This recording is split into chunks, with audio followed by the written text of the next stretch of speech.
You need to be more present with the family, Nick. That was the line. That's how my dad started the so-called family meeting last Thursday. No hello, no how are you, just that. Let me backtrack a second. A year ago, I was the guy they barely talked about at holiday dinners. The black sheep of the Carter family, aka the one who didn't want to spend his life sipping wine with East Coast bankers or pretending that fake smiles and a Rolex meant you were successful. My family, they run Carter and Sons Capital. Fancy name, even fancier people. Private banking for old money, legacy level stuff. My older brother Nate groomed since he was 5 to inherit the throne. My sister Ivy married a hedge fund bro from Greenwich who has a chin that looks like it was sculpted from arrogance. And then there's me. I used to be a Marine. Got honorably discharged after my shoulder got wrecked in training. Came back, floated for a while, until I found my thing: electric motorcycles. No, not scooters, not cheap e-bikes. I mean real street-legal high-torque monsters that look like they came out of a sci-fi movie. I spent everything I had on a sketchy warehouse in Jersey and started building with a couple old buddies from the service. Quiet, scrappy, obsessive. But I loved it. IF*C King loved it. And get this, it worked. TorqueFire, the company I built from that dusty warehouse, it's now got deals in motion with 2 EV automakers. One of our prototypes even got featured in a viral YouTube series, but my family, they have no clue. Why? Because I didn't tell them. Because every time I tried, I got that look. The "when are you going to get a real job" look. Flashback Christmas last year, Nate hands out custom watches to the family like he's Oprah in a boardroom. Ivy's talking about some dumb charity event where she bid on a bottle of wine that cost more than my rent.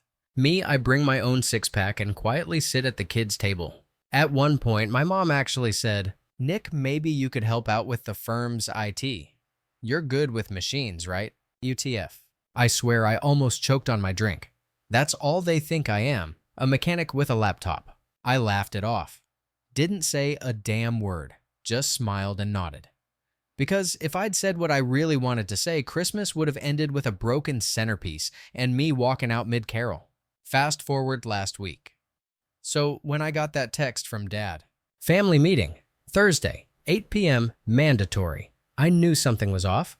They don't meet, they perform.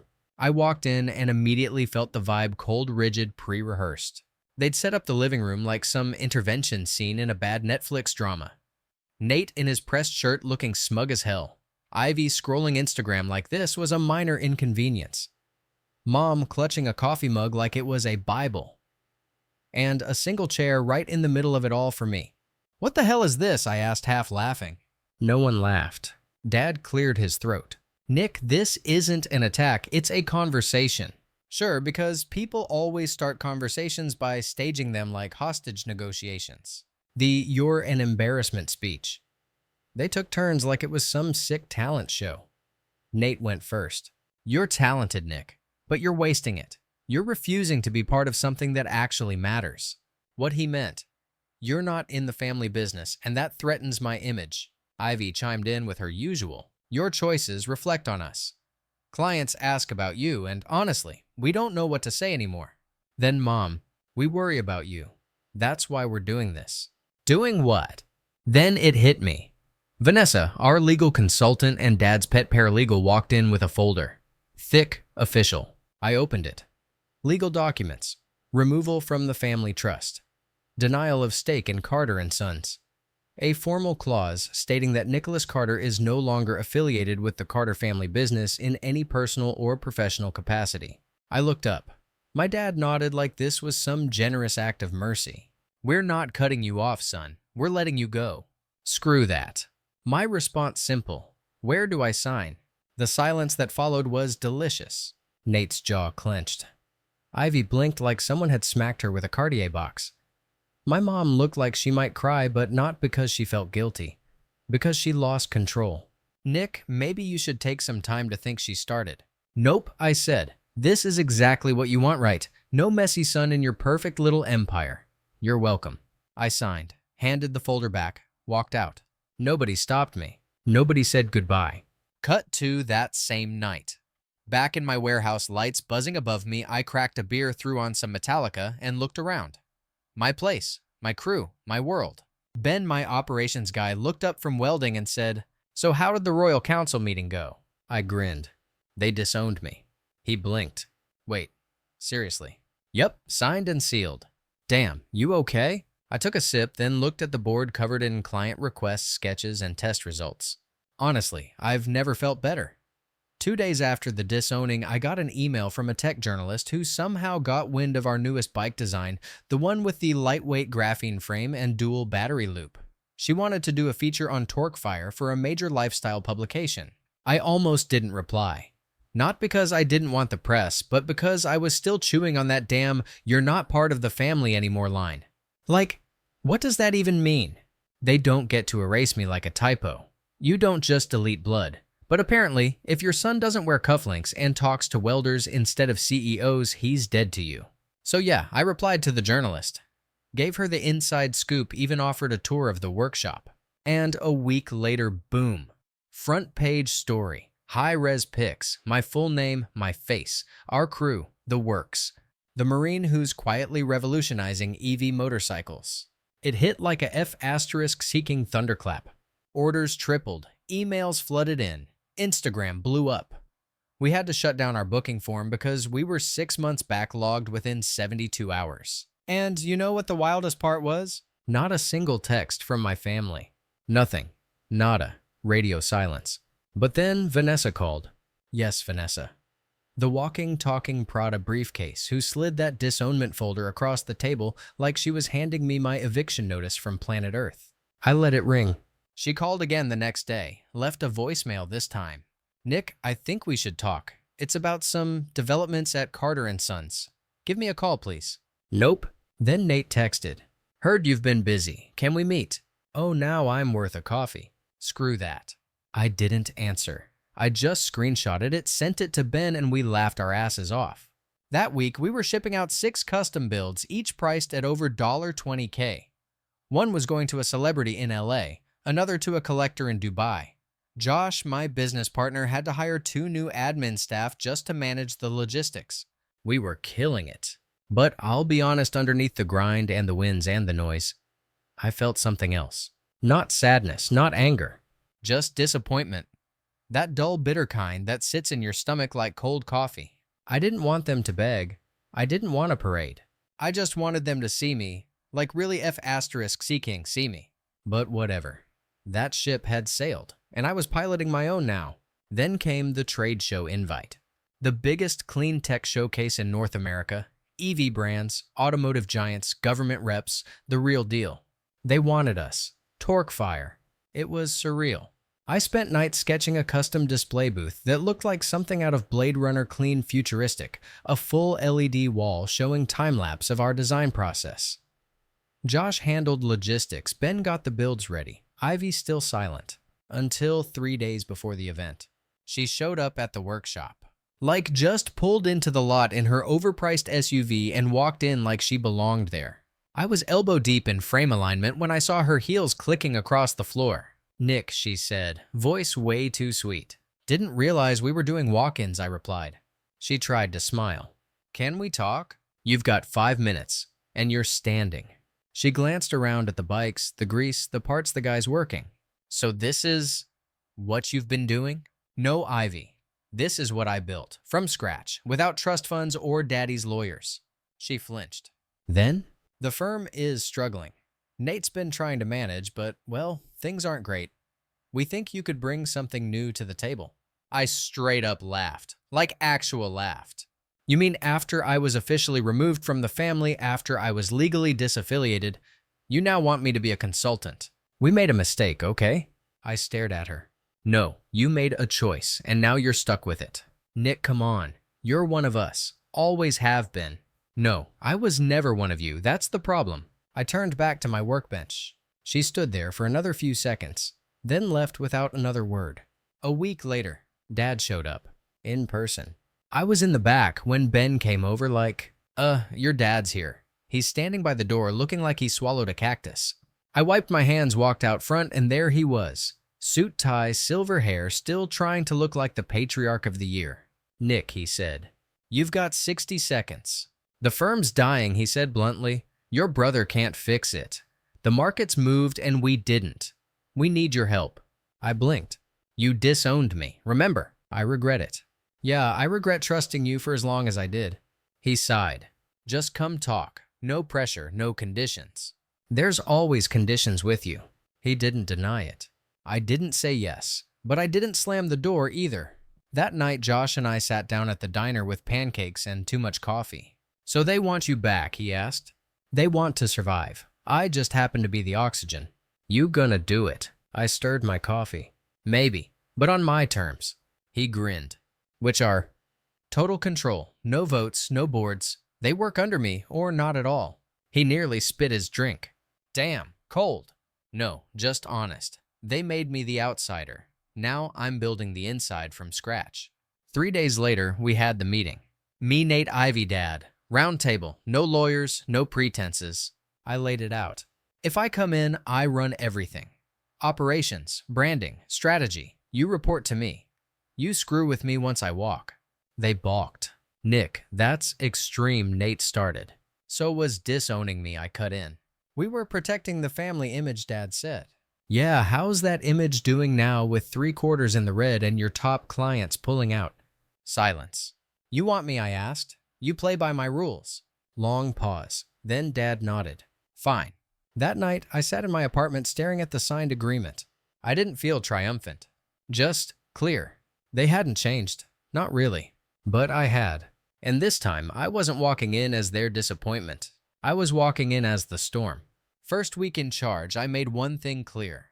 This isn't a democracy. This isn't a redemption arc. This is a F*** King turnaround. I stood at the head of the conference table at Carter & Sons' main office, same room where I'd once been called a non-contributor. This time I was holding the clicker and everyone else was squirming in the leather chairs. Nate was there sulking. Ivy expressionless. My dad looked like he was trying not to chew his tongue off. I clicked to the first slide. Red numbers, falling margins, client loss heat maps. They couldn't look away. Your legacy, I said. It's bleeding out. And you all stood there watching it die in a tailored suit. Nobody argued. Ben and Josh were sitting in the back corner watching like it was pay-per-view.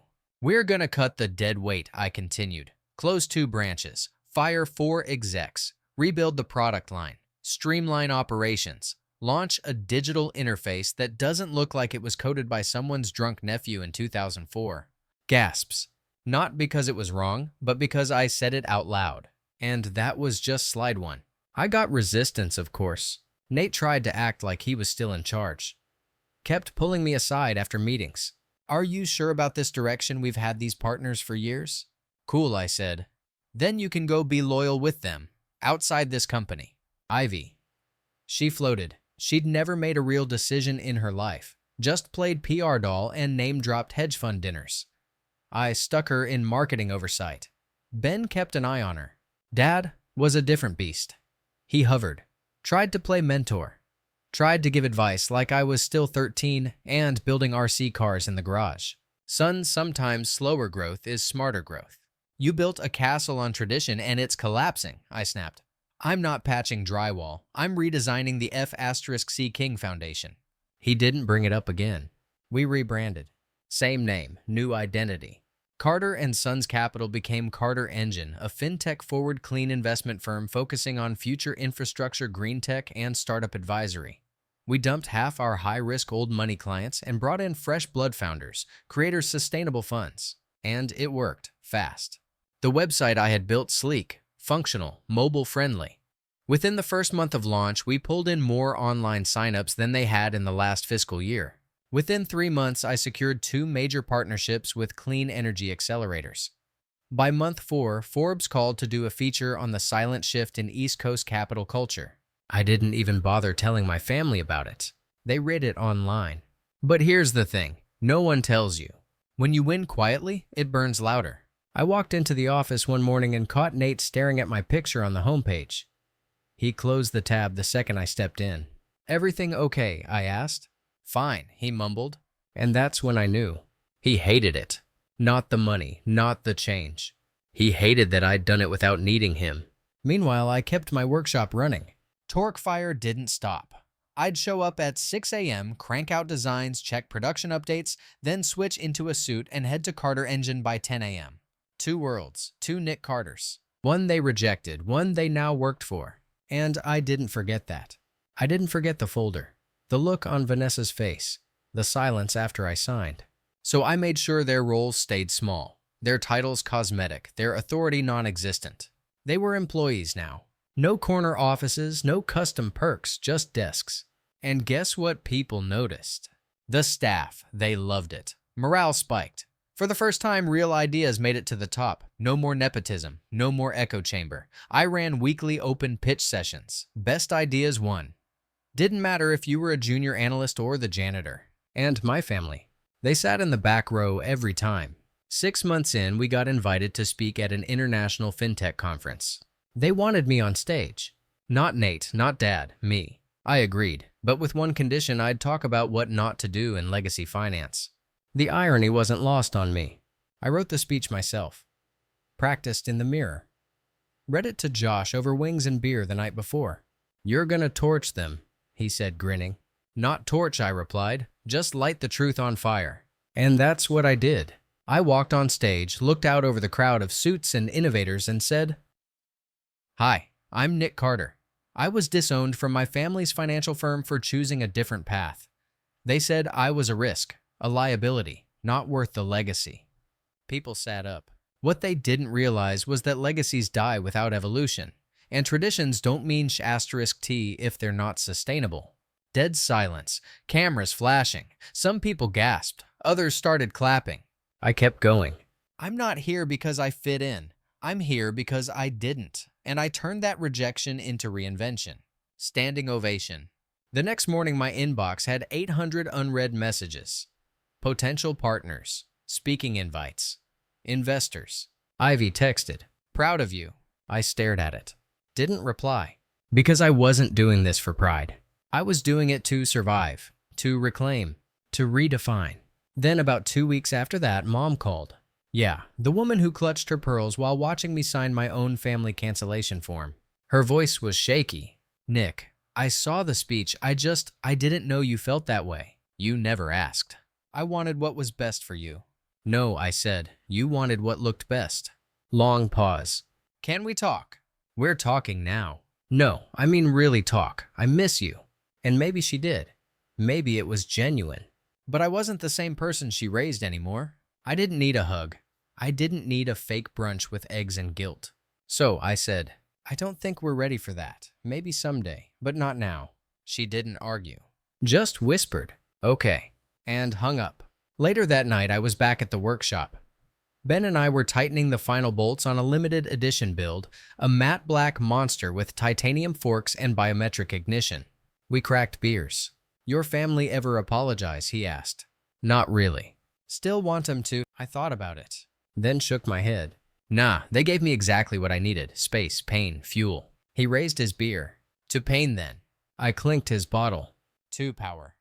2 months after the conference, the silence from my family got weird.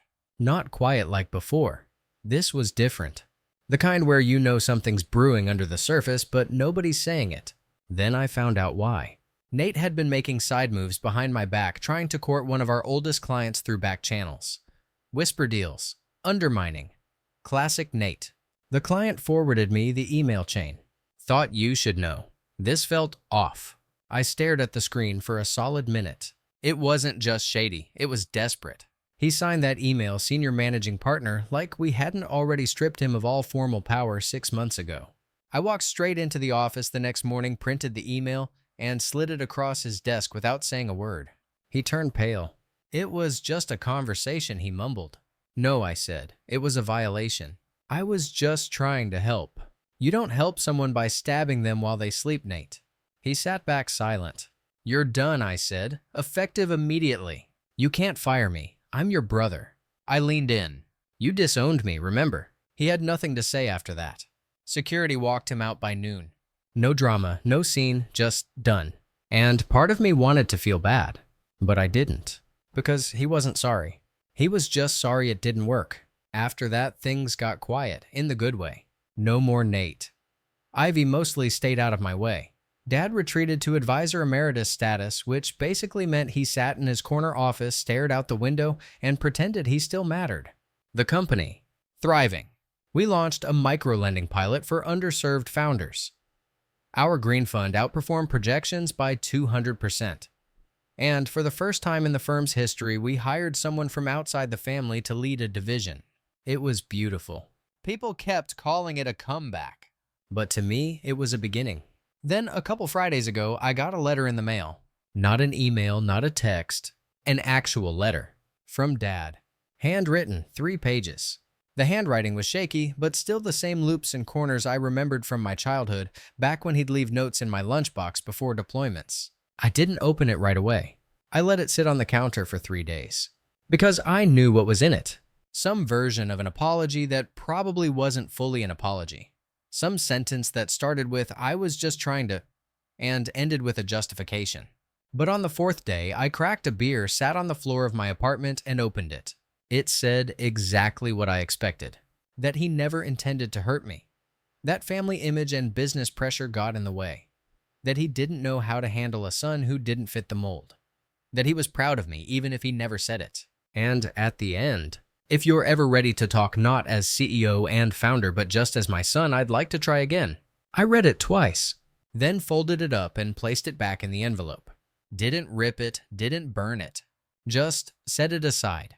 Because I wasn't angry anymore. I just didn't need anything from him. A week later, Vanessa showed up. Yeah, her again. She'd booked a meeting through my assistant, didn't say what for. Just showed up in a sleek gray suit like nothing ever happened. "Nick," she said, "I know I'm not your favorite person." I raised an eyebrow. Understatement of the decade. She gave me a small, tight smile. "I came here because your father's retiring. For real this time. He's asked me to oversee the transition paperwork. You'll be listed officially as CEO and primary shareholder retroactive to your restructuring date." That already happened months ago. Yes, but this will make it official in the legal history. Clean succession. Why now? She hesitated. Because I think he wants to close the loop before he steps away for good. You mean before he disappears with a yacht and an ego trip? Silence. Vanessa. I don't want a family legacy, I said. I don't need the Carter name etched in gold letters.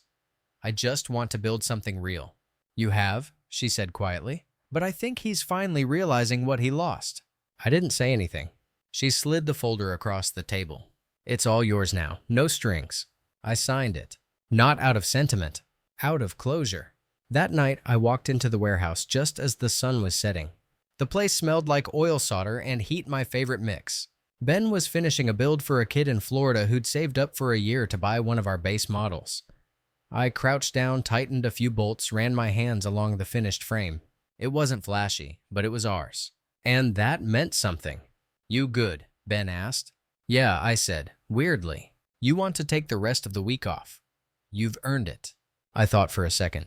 Nah, I want to finish the off-road prototype. Feels more satisfying than sailing with a glass of scotch. He laughed. God, you're so bad at relaxing. No, I'm just good at moving forward. Later that week, something wild happened. A kid, maybe 17, wearing a Torquefire hoodie spotted me at a gas station while I was filling up one of the test bikes.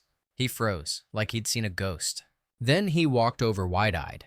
Wait, are you Nick Carter? Yeah, I said. Dude, I've been following you since your YouTube feature.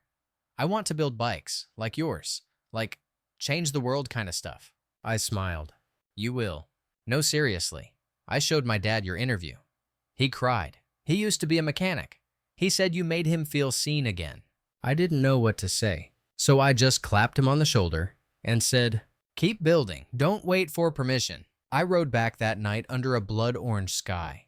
Helmet on, wind slicing past, and I realized I didn't need revenge. I didn't need apologies or family dinners or half-assed reunions, because I'd already won.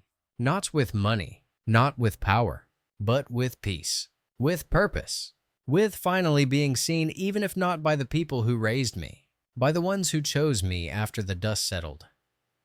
The thing about getting what you thought you wanted is that it rarely feels the way you imagined. For months, I'd been chasing this weird mix of closure and control. I got both. The company was mine. My family had stepped down. Hell, the public loved the rebrand. We had buzzwords like clean capital and future first finance slapped all over startup panels. But none of that filled the space that used to ache.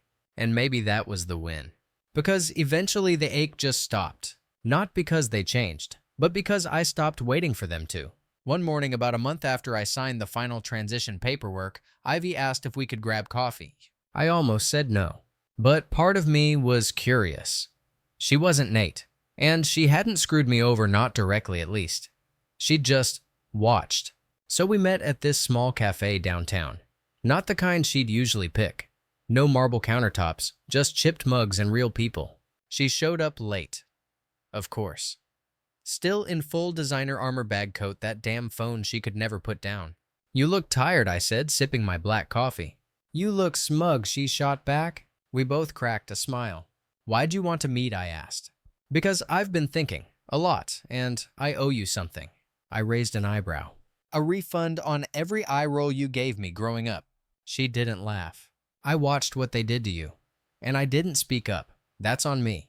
Silence. She didn't cry, didn't fake drama. She just owned it. And it hit me harder than I expected. "You were the only one who didn't rip me apart," I said. "But you also didn't help." "I know." "So what now?" She shrugged. "I don't expect forgiveness. Just maybe one day we don't have to keep pretending we're strangers at every holiday." I looked at her. For the first time without the layers. "Maybe. But let's start with being real, not being polite." She nodded. "Deal." We didn't hug, didn't promise to rebuild anything. We just sat there. Two siblings, finally on neutral ground. And honestly, that was enough. That night, I got a call from Dad. Again.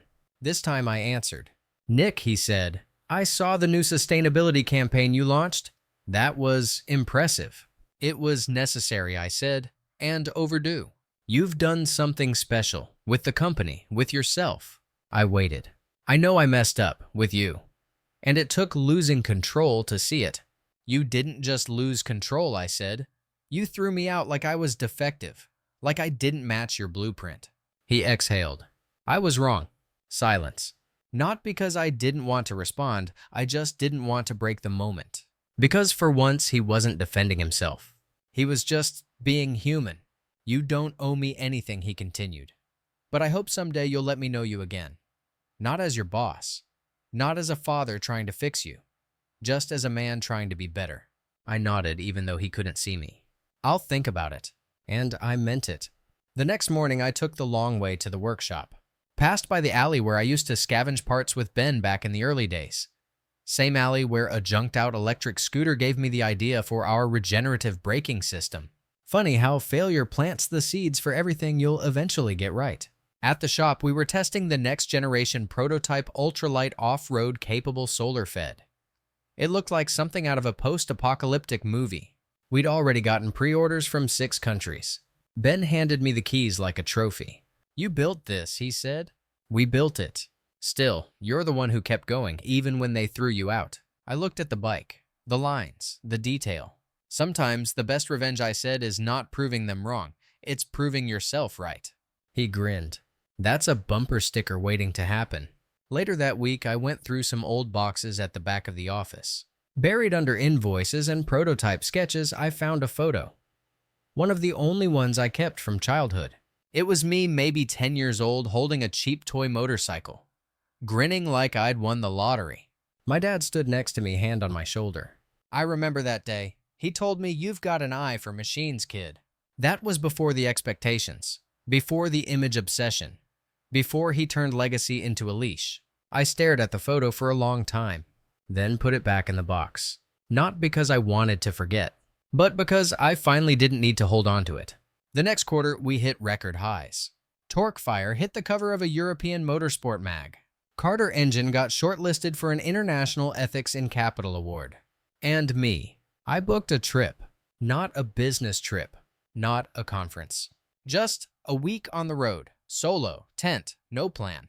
I left Ben with a checklist and told him to call me only if something was on literal fire. The first night I camped near a cliff somewhere upstate. No signal, no noise, just wind and sky. I sat by the fire sipping gas station whiskey and realized something. This wasn't the ending. There wasn't going to be one moment where everything got tied up with a bow.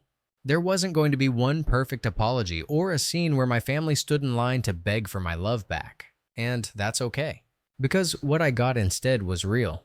I got a business that didn't need my last name to thrive. I got a team that respected me not for my pedigree but for how I show up. I got strangers who saw value in my mess. And I got peace. Not loud, not dramatic. Just steady. The kind you earn when you stop looking for applause and start living like you mean it. When I got back from the trip, I didn't check my inbox right away. Didn't rush to respond to the 8 missed calls. I just parked the bike, peeled off my gloves, and walked inside. Ben looked up. "You're back early." Didn't feel like running anymore. "Something wrong?" "Nah," I said, cracking a smile. "Everything's finally right."